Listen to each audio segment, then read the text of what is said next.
Irmãos, graça e paz, voltamos ao nosso estudo bíblico. Nessa semana estamos explorando o livro de Romanos. Eu tenho usado o comentário de William Barclay, como os irmãos sabem, mais alguns outros comentários. Então, se os irmãos quiserem, podem consultá-los, falam tudo isso que a gente está dizendo aqui. Mas nós estamos explorando então Romanos capítulo 3, e hoje, nessa semana, nós encerraremos o capítulo 3. Nós vamos hoje explorar a justificação pela fé em Jesus Cristo, que é o título dado a esse texto, que está em Romanos capítulo 3, a partir do versículo 21 até o versículo 31. Pode tomar a sua Bíblia e nós vamos ler do versículo 21 até o 31. Eu espero que você esteja aproveitando esses estudos bíblicos. Eu espero que eles tenham sido, ou que eles estejam sendo para você um refrigério nesse tempo tão complicado, e que você possa aproveitar a nossa simples explanação, aquilo que temos colocado. Espero que você vá até o canal, que você se inscreva no canal, toque o sininho para receber as notificações, porque daqui a pouco eu não vou fazer as notificações pelo WhatsApp, como eu estou fazendo, de um a um, e aí você será comunicado imediatamente, tanto dos estudos bíblicos, quanto da escola dominical, quando for a minha parte de fazer, quanto dos cultos. Você já pode se inscrever no canal. Eu espero atingir 100 inscritos muito rapidamente, para que nós possamos transmitir então online, ao vivo, e melhor que gravar e depois passar para você. Mas Romanos capítulo 3, versículos 21 até o 31. Diz a palavra do Senhor: Mas agora, sem lei, se manifestou a justiça de Deus, testemunhado pela lei e pelos profetas. Justiça de Deus mediante a fé em Jesus Cristo, para todos e sobre todos os que creem, porque não há distinção. Pois todos pecaram e carecem da glória de Deus, sendo justificados gratuitamente por sua graça, mediante a redenção que há em Cristo Jesus, a quem Deus propôs, no seu sangue, como propiciação, mediante a fé, para manifestar a sua justiça, por ter Deus, na sua tolerância, deixado impunes os pecados anteriormente cometidos, tendo em vista a manifestação da sua justiça no tempo presente, para ele mesmo ser justo e o justificador daquele que tem fé em Jesus. Onde, pois, a jactância foi de toda excluída. Por que lei? Das obras? Não, pelo contrário, pela lei da fé. Concluímos, pois, que o homem é justificado pela fé, independentemente das obras da lei. E, porventura, Deus somente dos judeus? É Deus, porventura, somente Deus dos judeus? Não o é também dos gentios? Sim, também dos gentios. Visto que Deus é um só, o qual justificará por fé o circunciso, e mediante a fé o incircunciso. Anulamos, pois, a lei pela fé? Não, de maneira nenhuma. Antes, confirmamos a lei. Irmãos, Paulo está terminando aqui de ensinar aos romanos, à igreja de Roma, aos nossos irmãos, que tudo que ele tinha falado a respeito de Deus não fazer acepção de pessoas, de serem culpados tanto os gentios quanto os judeus, de que só seria salvo aquele que cresce em Cristo Jesus, agora ele vai concluir dizendo então que a justificação é pela fé em Jesus Cristo. Não há justificação por obras, ninguém pode fazer algo tão bom que possa justificar os seus pecados, e o homem, tanto o judeu quanto o gentio, quanto qualquer outra pessoa, para ter os seus pecados justificados, para ter a isenção da culpa dos seus pecados, essa libertação da culpa dos seus pecados, essa justificação que vem do sangue de Cristo, só pode ser feita pela fé. Através da fé, a pessoa adquire então essa justificação dos seus pecados, é considerado justo e aceito por causa do trabalho de Cristo Jesus, por causa da obra de Cristo, ele é aceito para estar bem com Deus. Como é que a gente pode estar bem com Deus? Quando nós olhamos para esse texto, do versículo 21 até o versículo 26, nós nos deparamos novamente com uma passagem extremamente difícil. Não é fácil de entender, mas a passagem é rica de conteúdo quando nós compreendemos o verdadeiro significado. O supremo problema da vida, irmãos, é como o homem pode entrar numa relação correta com Deus, como é que ele pode se sentir em paz, tranquilo, à vontade com Deus, como é que esse homem pode gozar da presença de Deus sem sentir culpa? Porque Deus é santo, completamente santo, e o homem é pecador. Como é que esse homem pode, então, estar tranquilo à vontade de Deus? Quando nós olhamos lá para o Velho Testamento, nós vemos Isaías tremendamente apavorado, porque, segundo ele viu a face de Deus, e viu Deus sentado no trono, e ele diz, ai de mim, porque eu sou um homem impuro, de impuros lábios, habito no meio de povo impuro, e meus olhos viram o Senhor dos Exércitos. Ai de mim. Então, irmãos, não é fácil para o homem estar diante de Deus com tranquilidade. Eu sei que nós podemos olhar para nós mesmos e quando nós nos deparamos com a santidade de Deus, se é que o nosso coração consegue perceber isso, essa presença santa de Deus em nós e por nós, se é que nós conseguimos enxergar isso, nós precisamos temer e tremer. Porque o Senhor é grandioso, é poderoso, é todo santo, é o Senhor de toda a história. Então Paulo está dizendo aos romanos exatamente isso. Como é que o homem pode então chegar a ter uma relação tranquila com Deus, ficar à vontade com Deus? Como é que pode o homem escapar desse sentimento de alienação, do medo da presença de Deus? Irmãos, é verdade. Muitos irmãos e muitos homens em toda a história tiveram medo da presença de Deus. Não se sentiam confortáveis. A religião mais antiga, que é a religião do judaísmo, respondia: o homem pode alcançar uma relação justa, uma relação boa com Deus, quando ele segue ao pé da letra o que diz a lei. Ou seja, se ele cumprir toda a lei, todas as obras da lei, tudo que a lei determina, então ele pode estar bem com Deus, ele pode se sentir tranquilo na presença de Deus. Se ele não fizer isso, não é possível que ele fique na presença de Deus. Mas é o mesmo dizer isso, meus irmãos, é a mesma coisa que dizer que o homem não tem nenhuma possibilidade de alcançar uma relação justa com Deus. O judaísmo chegava a minúcias muito grandes para dizer que estava em paz com Deus. Toda a lei foi desmembrada, foi crescendo, foi criado tanta regra, tanta coisa, que o homem, infelizmente, de maneira alguma podia cumprir tudo o que a lei dizia que ele deveria cumprir para estar bem com Deus. Então, dizer que o homem pode, pelas obras da lei, ou cumprindo a lei, ele pode estar bem com Deus, é uma falácia, e é impossível que o homem faça isso, Paulo está dizendo a eles. Por quê? Porque lá existiam os irmãos judeus. E Paulo está dizendo, olha, não é pelas obras. Pelas obras vocês não é se tornando judeus, não é se mandando circuncidar, não é, de alguma maneira vocês precisam encontrar a possibilidade de estarem bem com Deus, de ter paz com Deus, estando justificados do pecado de vocês. E isso só é feito, e só pode ser feito pela fé no Filho de Deus. Não é possível de outra forma. Ninguém nunca poderá guardar cada um dos mandamentos da lei. O homem é uma criatura imperfeita, ele não pode alcançar uma obediência perfeita. Nossos filhos não são obedientes perfeitamente. Nenhum homem é perfeitamente obediente. Ninguém jamais vai ser capaz de servir, de prestar um serviço perfeito, de acordo com a perfeição de Deus. É impossível. O Paulo está dizendo exatamente isso. Então, para que serve a lei? Não é? A lei serve para que o homem se dê conta do pecado, irmãos.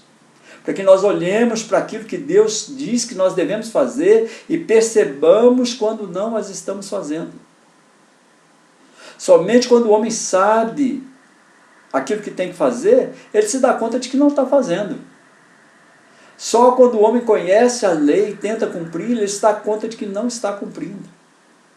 A lei tem a finalidade de demonstrar ao homem a sua pecaminosidade, a sua fraqueza. Será que então o homem está alienado de Deus? Não, Paulo não diz isso. O caminho a Deus não é o caminho da lei, mas o caminho da graça. Não é o caminho das obras, mas o caminho da fé. Então a salvação é pela graça de Deus, ou seja, é a extrema bondade de Deus, que nos dá aquilo que nós não merecemos receber, e Ele nos dá isso quando nós somos, pelo nosso coração, movidos pelo Espírito Santo, encontramos o caminho da fé. É pela fé, é mediante a fé, e a salvação é pela graça. Para esclarecer então o que Paulo está dizendo a eles, ele usa 3 metáforas simples. Primeiro ele usa a metáfora do tribunal. Ele fala sobre lei, ele fala sobre testemunhas, ele fala sobre os profetas, e ele diz que a justificação é como se estivesse no tribunal. Tribunal é a metáfora que nós chamamos de justificação. Lembremos novamente que o problema é como o homem pode entrar numa relação boa com Deus. E essa metáfora entende que o homem está em juízo perante Deus. O homem vai ser julgado por Deus. Um homem precisa se apresentar perante o juiz e esse homem é inocente. Então tratá-lo como inocente é absolvê-lo. Concordam? Se um homem é inocente, se apresenta perante o juiz precisa absolvê-lo. Mas quanto a Deus e o homem, o fato é que quando o homem se apresenta perante Deus, é qualquer coisa menos inocente. O homem não é inocente diante de Deus. Paulo diz, todos pecaram e carecem da glória de Deus. Pelo contrário, o homem é completamente culpado. No entanto, Deus, como juiz, na sua assombrosa misericórdia, trata esse homem, julga esse homem e o considera como se fosse inocente. Isso é a justificação. Porque Deus olha esse homem pelo seu olhar através da conversão e da fé desse homem em Cristo Jesus. Quando Paulo diz assim, olha, Deus justifica o ímpio, ele quer dizer que Deus, com essa extrema misericórdia dele, trata o ímpio como se ele fosse um homem bom. Isso é o que alarmou os judeus naquela época, no mais íntimo dos judeus, do seu ser, porque para eles tratar um homem bom, um homem mau, como se ele fosse bom, apontava o juiz como corrupto. Qualquer homem que for apresentado à justiça, e nós temos essa experiência, apresenta um bandido à justiça, e a justiça o solta, e trata aquele homem como se fosse bom, todos nós somos unânimes, claros em afirmar que esse juiz é corrupto. O que justifica o ímpio, que condena o justo, são abomináveis para o Senhor, diz Provérbios capítulo 17, 15. Êxodo capítulo 23, 7 diz assim, porque não justificarei o ímpio. Mas Paulo diz que é justamente isso que Deus vai fazer. Como posso eu saber como é Deus? Eu sei que Deus é assim porque Jesus o disse. Jesus veio para nos dizer que Deus nos ama, apesar do quão ímpio nós somos. Jesus veio nos dizer que pode ser que sejamos pecadores, nós somos pecadores, mas Deus, apesar disso, nos estima. Agora, tenhamos em conta que quando descobrimos e cremos, isso muda a nossa relação com Deus. O encontro com Jesus muda a nossa relação com Deus. Nós estamos então conscientes do nosso pecado, mas não temos medo, não estamos alienados, mas estamos arrependidos, entristecidos, quando nós nos aproximamos de Deus. Como um menino arrependido se volta para sua mãe.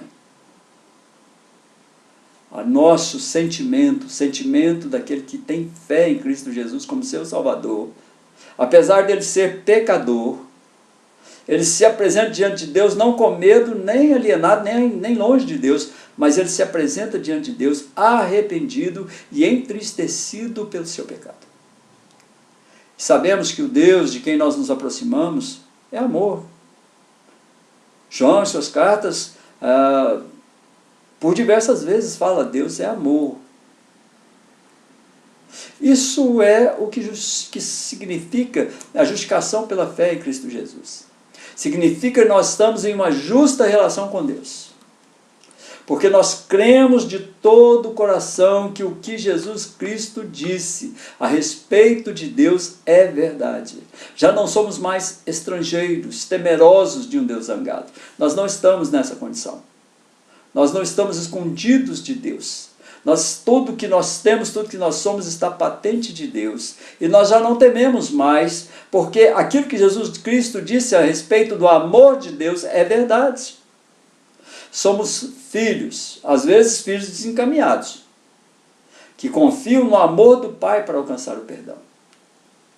E a gente nunca ia saber disso, se Jesus não tivesse vindo viver e morrer para nos dizer exatamente isso. Jesus veio, viveu, morreu, ressuscitou, foi aos céus, e toda essa obra de Cristo completa, desde o seu nascimento, da sua morte, desde antes da fundação do mundo, é para que nós, acreditando nisso, tendo fé nisso, pudéssemos alcançar de Deus o perdão. Nós só sabemos quando temos absoluta confiança em que o que Jesus disse a respeito de Deus é a verdade. Jesus não mentiu a respeito do seu Pai. Paulo também, em segundo lugar, além de ele usar essa metáfora, ele usa a metáfora do sacrifício. Além do tribunal, ele usa do sacrifício. Ele diz a respeito de Jesus Cristo que Deus o apresentou como alguém que pode obter o perdão dos nossos pecados. A palavra que Paulo usa para descrever a Jesus Cristo é a palavra grega hilasterion. Essa palavra provém do verbo grego, que significa conciliar. O sacrifício é uma conciliação, é uma reconciliação com Deus. É um verbo que tem a ver com sacrifício. No Velho Sistema, lá no Antigo Testamento, quando alguém quebrava a lei, levava a Deus algum sacrifício. A finalidade era que o sacrifício fizesse Deus ser propício, afastasse a ira de Deus, que o sacrifício desviasse o castigo que devia cair sobre ele. Para expressar de outra maneira, um homem pecava, esse pecado o colocava em uma relação incorreta com Deus, e para poder chegar a uma nova relação justa com Deus, ele tinha que oferecer um sacrifício. Mas toda a experiência do homem ao sacrificar animais demonstrou sua inutilidade. Quando nós olhamos para o Salmo 51, versículo 16, ele diz assim, olha, pois não te comprases em sacrifícios, do contrário eu te os daria, e não te agradas de holocaustos. Quando nós olhamos para Miqueias, capítulo 6, versículos 6 e 7, a palavra de Deus diz assim, com que me apresentarei ao Senhor e me inclinarei ante o Deus excelso? Virei perante ele com holocaustos, com bezerros de humano? Agradar-se-á ao Senhor de milhares de carneiros, de 10.000 ribeiros de azeite? Darei o meu primogênito pela minha transgressão, o fruto do meu corpo pelo pecado da minha alma? Instintivamente os homens sentiam que uma vez que tinham pecado, o sacrifício terrestre não podia corrigir o engano. Paulo diz, Jesus Cristo, por sua vida de obediência e sua morte de amor, fez o único sacrifício a Deus válido para pagar o pecado. O único sacrifício aceito por Deus, irmãos, em resposta ao pecado humano, foi aquele que Cristo fez de uma vez por todas. Paulo insiste que o que aconteceu na cruz abre a porta de volta a uma justa relação com Deus, uma porta que nenhum outro sacrifício é capaz de realizar. Na realidade, não há nenhum outro sacrifício, nenhuma outra espécie de ação ou de reação que o homem possa tomar para voltar-se para Deus. Só há essa volta para Deus, essa relação boa com Deus, o homem só pode ter essa relação justa com Deus se de fato a fé o levar a receber de Deus essa graça bendita, que é a sua salvação. Não há outro sacrifício. Não adianta fazer qualquer outro sacrifício. Paulo ainda utiliza uma outra metáfora. Se ele usa a metáfora do tribunal, se ele usa do sacrifício, ele também usa a da escravidão. Ele fala da libertação operada através de Jesus Cristo. A palavra é apolutroses, que significa resgate, redenção, libertação. Paulo diz que o homem estava preso no pecado. O homem era escravo do pecado. Não havia nenhuma outra possibilidade para esse homem, segundo as Escrituras, que não fosse a intervenção maravilhosa, bondosa de Jesus Cristo. O homem que estava no poder, nas garras, sob o domínio do pecado, só Jesus Cristo pode libertá-lo. Não há outra possibilidade de libertação do pecado. O pecado não aceita outro pagamento que não o sacrifício de Cristo Jesus. Paulo diz que Deus fez tudo isso porque é justo e aceita como justos todos aqueles que creem em Jesus. Em toda a sua vida, Paulo nunca disse mais nada surpreendente do que isso.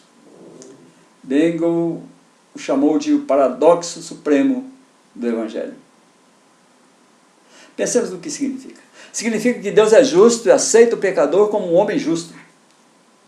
O natural, o inevitável seria dizer, Deus é justo e, portanto, condena o pecador como criminoso. O pecador homem precisava ser condenado como criminoso. E esse é o paradoxo. Deus é justo, completamente justo, e não há nenhuma dúvida sobre isso. Mas de algum modo, de alguma forma, com essa graça incrível e milagrosa que Jesus veio trazer, ele aceita o pecador não como um criminoso que ele é, não como um pecador miserável que ele é, mas como um filho agora a quem ele ama. Qual é a essência disso tudo, irmãos? Onde está a diferença entre tudo isso e a forma de proceder da lei antiga? Basicamente, a diferença consiste nisso. O caminho da obediência à lei tem que ver com o que o homem pode fazer por si mesmo. E o caminho da graça tem que ver com o que Deus fez e pode fazer pelo homem. Essa é a diferença. O caminho da lei é aquilo que o homem pode fazer por si mesmo, pelo seu próprio esforço, pela sua própria justiça, por tudo que ele acredita que pode fazer. Mas o caminho da graça tem a ver com o que Deus fez e com aquilo que Deus pode fazer pelo homem. Paulo está insistindo em que nada que nós possamos fazer pode ganhar o perdão de Deus. O que ele está dizendo aos nossos irmãos de Roma é: nada que você faça pode garantir o perdão de Deus. Nada do que você possa fazer te levará a estar na presença santa de Deus sem culpa. A única forma é o que Deus fez para que você possa obter. O caminho a uma relação justa com Deus não está numa frenética, desesperada, inútil tentativa de obter a absolvição através das nossas obras. Não adianta subir escadas de joelhos, não adianta fazer promessas, não adianta fazer sacrifícios, não adianta caminhar a pé 300, 500 quilômetros, não adianta carregar uma cruz nas ruas.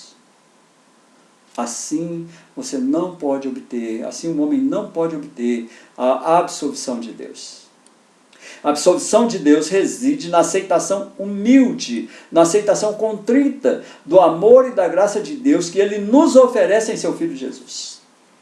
É o amor de Deus que está em Cristo Jesus, como Pai de Cristo Jesus, que nos adota. Após Cristo nos justificar, Deus nos adota como filhos. E aí nós temos uma relação acertada, uma relação boa, uma relação verdadeira de paz com Deus. Mas quando nós olhamos a partir do versículo 27 até o versículo 31, nós vemos que aqui Paulo fala exatamente sobre o fim das realizações humanas, a inutilidade das realizações humanas para levar o homem a Deus. Olha o que ele diz.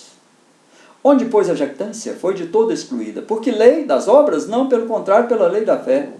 Concluímos, pois, que o homem é justificado pela fé independentemente das obras da lei. É, porventura, Deus somente dos judeus? Não é também dos gentios? Sim, também dos gentios. Visto que Deus é um só, o qual justificará por fé o circunciso, e mediante a fé o incircunciso. Anulamos, pois, a lei da fé? A lei pela fé? Não, de maneira nenhuma, antes confirmamos a lei. Irmãos, se o caminho de Deus é o caminho da fé e da aceitação, então desaparece todo orgulho nas realizações humanas. Não há jactância, irmãos. É por isso que o homem não pode ser o responsável por sua salvação. O homem jamais será responsável por salvar-se a si mesmo. Tudo o que ele fizer não pode dar a ele a absolvição pelos pecados. Tudo que ele puder fazer, ele pode trabalhar para Deus o tempo todo, ele pode fazer o que ele quiser, de bondade, de misericórdia, pode dar o seu corpo para ser queimado. O capítulo 13, não é, do livro de Coríntios, no livro da carta de Paulo aos Coríntios, que fala do amor, primeira carta de Paulo aos Coríntios, capítulo 13, fala exatamente a respeito do amor. Fala que o amor de Deus é o único responsável pela nossa salvação. O orgulho não cabe no amor. Esse orgulho de dizer, não, eu fiz errado, mas amanhã eu vou fazer tudo certo e vou levar a vida a si mesmo. Isso não resolve. Quando alguns tipos de judaísmo naquela época levavam em sorte uma conta de perdas e lucros com Deus. Alguns judeus guardavam estritamente cada detalhe das linhas cerimoniais e cada vez que cumpriam desses ínfimos detalhes, eles anotavam a seu crédito. Tinham crédito para com Deus para poder ganhar a sua salvação. No final, eles chegavam a formar a ideia de que Deus estava em dívida com eles. A posição de Paulo, aqui nesse texto e em toda a sua teologia, é que todo homem é pecador, que ninguém jamais voltaria ou poderia voltar a ter uma relação justa com Deus por seus próprios esforços. E que todo homem está em dívida com Deus, que deixa de existir todo fundamento para a própria satisfação e orgulho próprio. Isso retira de nós, irmãos, o orgulho, isso nos dá uma correta relação e entendimento com a bondade e com a misericórdia de Deus. Aprove a Deus mandar o seu Filho para que ele pudesse viver, morrer, ressuscitar. E quando ele ressuscitou, ele nos leva com ele.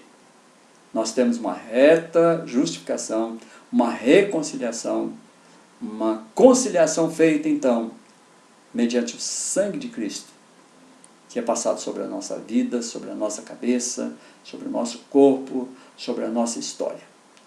Cristo é aquele que pode nos levar a uma relação justa, uma relação boa com Deus. Mas poderia, não é, dizer um judeu aqui, isso pode estar certo para um gentio que nunca conheceu a lei. Mas o que ocorre ao judeu que conhece a lei? A resposta de Paulo foi voltar à frase que é a base do credo judeu. A frase a qual começava e ainda hoje começa todo o serviço da sinagoga, que é o chamar judaico. Ouve Israel, o Senhor nosso Deus é o único Senhor. Deuteronômio capítulo 6, versículo 4.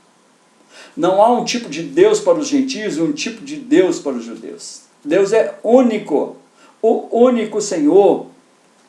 Não adianta, judeu, você querer se justificar através das suas obras. Não, mas eu sou judeu, eu tenho a lei. Não adianta você tentar se justificar pela lei. Você só será justificado igualzinho a um gentio, mediante a fé em Cristo Jesus. O caminho para Deus é o mesmo para os gentios e para os judeus. Não é o caminho das realizações humanas, é o caminho da confiança, é o caminho da fé. Mas os judeus ainda, Paulo argumentando aqui, como se estivesse conversando com um judeu, o judeu diz assim, mas isso significa o fim da lei? Poderíamos ter escutado Paulo dizer assim, sim, mas na realidade o que Paulo diz é não.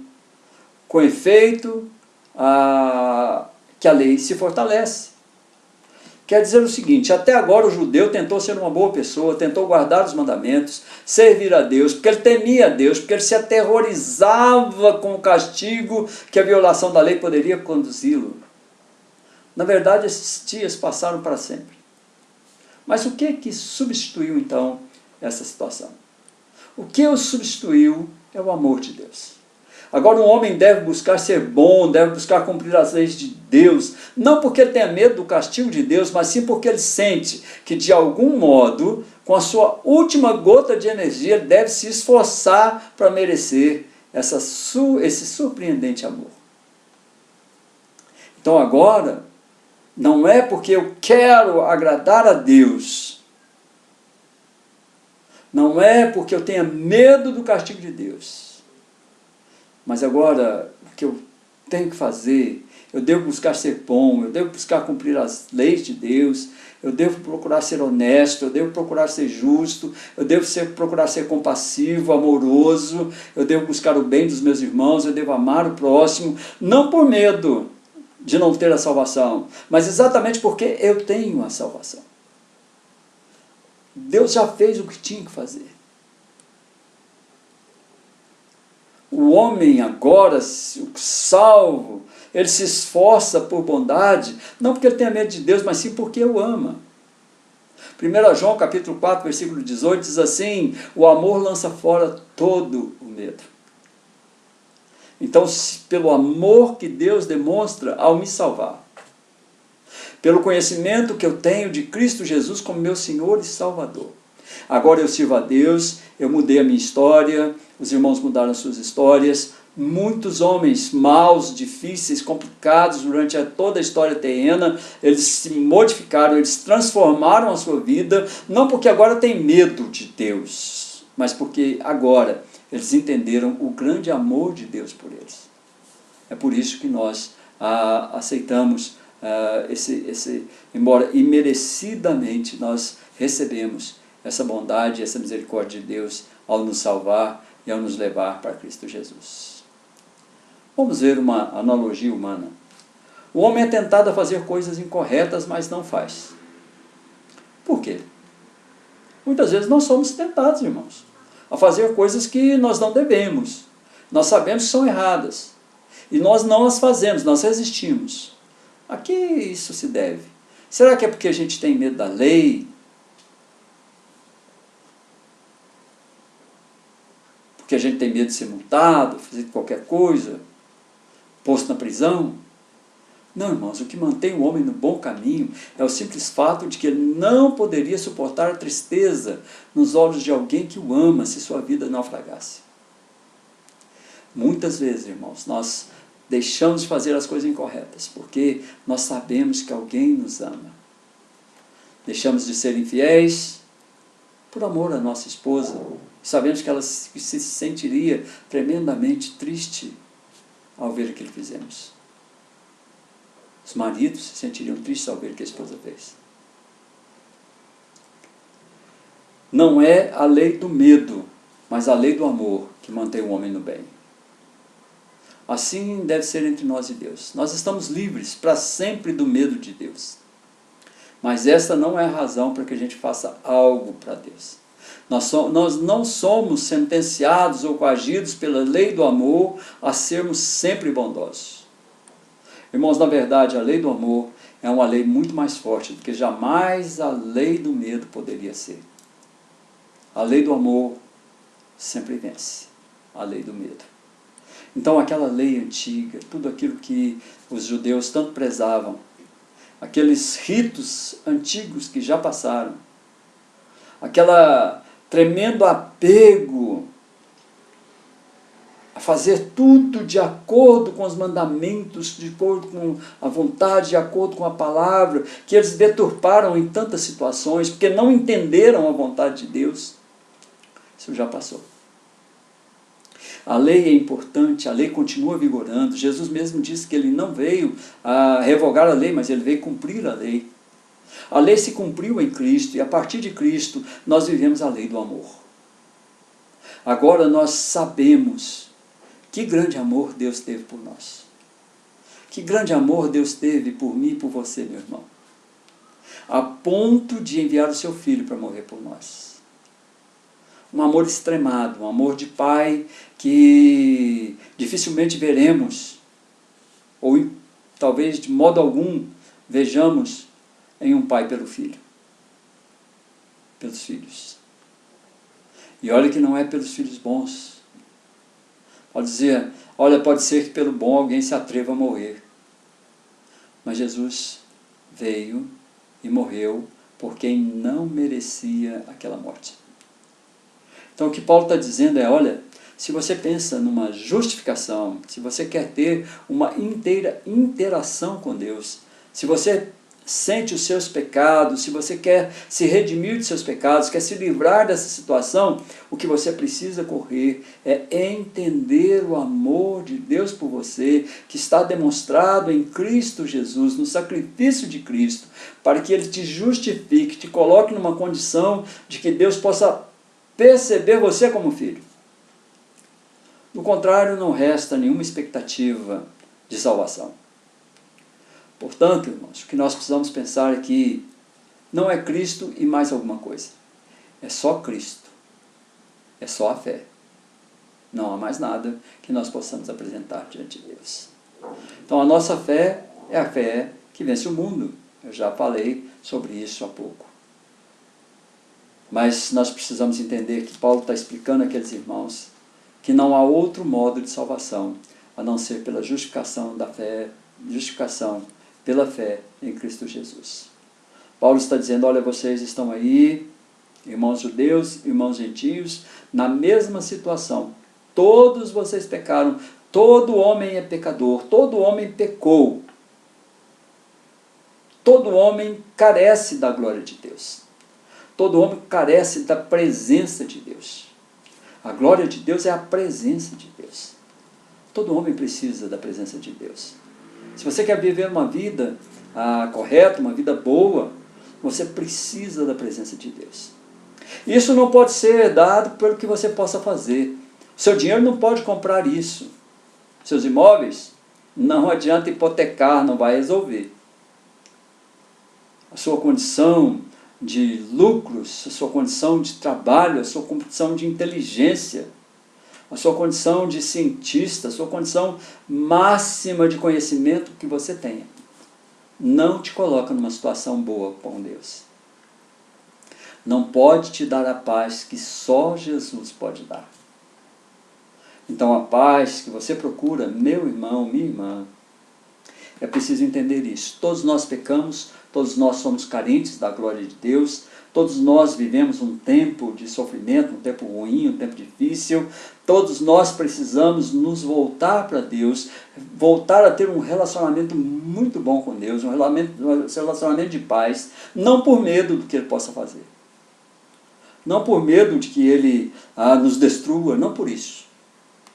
Mas em razão de que nós recebemos através de Cristo Jesus, mediante a nossa fé nele como Salvador, nós recebemos o perdão e a reconciliação com Deus. É isso que Paulo está dizendo a eles. Não se orgulhem do que vocês façam, não se orgulhem do que vocês têm, não se orgulhem do que vocês possam fazer. Nada vocês podem fazer para colocar vocês numa relação justa e boa com Deus.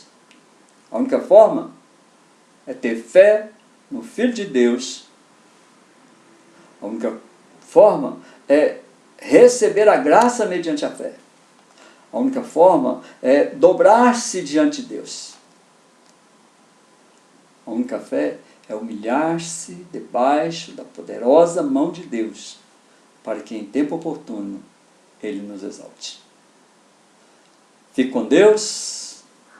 Deus te abençoe. Nós vamos orar, nós vamos colocar a nossa vida diante do Senhor, e assim nós terminamos a nossa escola dominical, o nosso estudo bíblico, o pequeno estudo bíblico. Eu espero que você tenha aproveitado, leia lá os primeiros 3 capítulos de Romanos, e você vai perceber que nós estamos falando exatamente desse grande amor de Deus. Roma era uma cidade difícil, complicada. Ali na igreja de Roma havia irmãos que eram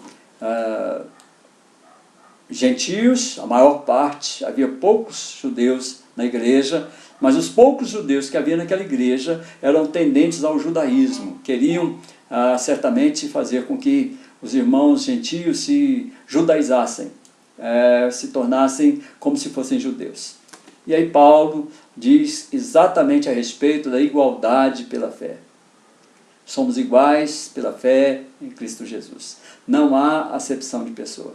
Todos somos pecadores. Todos nós pecamos. Todos carecemos da glória de Deus. E só há uma forma de haver essa reconciliação com Deus. Só há uma forma de Jesus nos receber, de Deus nos receber como seus filhos. Só há uma forma de podermos entrar numa relação justa, uma relação boa e de agradável com Deus, só há uma forma de podermos estar na presença de Deus sem a culpa do nosso pecado.